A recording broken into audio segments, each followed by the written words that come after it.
Alright, folks, so let us read today's book.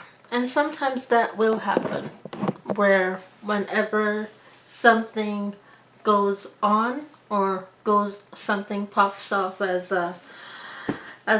you would like to say that the Negro community would say, we have to kind of stay in the realm of why did it happen, where did it come from, and read the book and where it came from in order to avert certain situations from repeating itself. Okay, so that's what happened, and that's why I read the book twice. Now that you've all seen all of that imaging pop off, and today I am going in to read today's book, which is this book right here.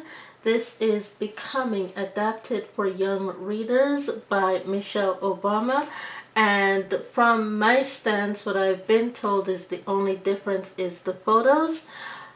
We'll see from my knowledge in reading if the only difference is the photos adapted, because for young readers and adult readers, the books are totally completely different. So you're gonna tell me that one of the comic books is the same as the chapter books, which I read as myself as an adult, and this is a comic book is the same thing? No, it's not. They're completely different books, completely adaptable for two different sets of two different crowds. So this is for young readers, and then there's the one that I originally had, which is for adults with a strong mind and strong brain. This one is adapted for young readers. So totally different concept, told in a different way for teens and tweens in that format. So let's begin with this. As I always read the preface. If the preface is there, it's there to be read. Otherwise, the preface is not to be read, meaning don't write it and don't add the preface to the book. Okay? So let us read the preface, or this one, a note to readers, and then we can read the preface of the book when the book shows up again to be read. Okay? Alright, so this is the book that showed up in the shuffle, and so we're reading the portion that says a note to readers. Okay? So let's begin. When I began the process of writing this book, I wasn't sure what shape it would ultimately take, let alone what the title might be. One thing I did know was that I wanted to be honest, and this edition for young readers is no different. Growing up on the south side of Chicago in the 1960s and 70s, my parents, Fraser and Marian Robinson, always kept it straight with me and my brother Craig. They never surrogated hard truths or presented their reality as anything other than what it was, because they knew we could handle it. I want to give you all the same respect. Definitely not what I've read before, so I would need that book in retrospect in order to say yes and yes. However, this one is for adults and this one is for young readers. So my promise to you is to give you my story in all its messy glory. From the time I struggled on a question in front of my kindergarten class, to my first kiss and the insecurities I felt growing up, to the chaos of a campaign trail and the strange experience of shaking hands with the Queen of England.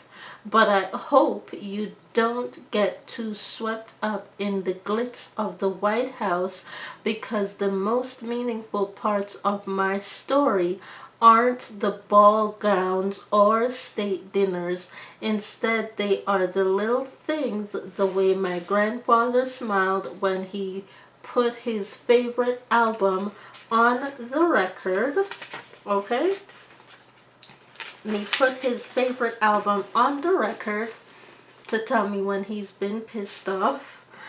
The record player, the smell of our house when my mom cleaned it each spring, and the sound of an ice scraper on a car window in the middle of a Chicago winter. During the writing process, I realized that there is no memory too small. Every last bit of our story has meaning. Some memories can bring a twinge of pain, particularly those that happen when we are young. I can still feel the embarrassment when I failed in front of my classmates at a young age. I can still feel the knot in my stomach after someone doubted me, and I still feel the pain and the emptiness that came with losing those closest to me. At some point, we all experience the kind of hurt that we can't fix on our own. But those tender spots, the ones that we try the hardest to keep hidden, are often the parts of ourselves that are most worth sharing. Feelings like discomfort and struggle are signs that we're doing the hard work of discovering the greatest truth about ourselves. And when I look back at my own life, I see that it's only through those moments of great difficulty that I was able to find the strength to make a change or search more purposefully for who I wanted to be. These kinds of things aren't usually what we feel comfortable sharing with one another. We're usually most concerned with what I like to call our statistics, our test scores, our explicit exploits on the sports field, the kind of jeans our family can afford to buy. But truly, what's most important is our story, our whole story, including those moments when we feel a little vulnerable. So often it's in sharing those parts of our stories that we see the beauty not only in our own journey but in someone else's. So I hope that as you're reading my story, you'll also think about your own, because it's the most beautiful gift you'll ever have. The bumps and bruises, the joys and triumphs, the bursts of laughter, they all combine to make you who you are. And who you are is not some static, unchanging thing. Let me read that again. And who you are is not some static, unchanging thing. It will change every day and every year, and none of us know what shape our lives will ultimately take. That's what becoming is all about. And just like you, I still have a whole lot of becoming left to do. With that being said, thank you so much for watching, and I will see you all in the next one. Bye.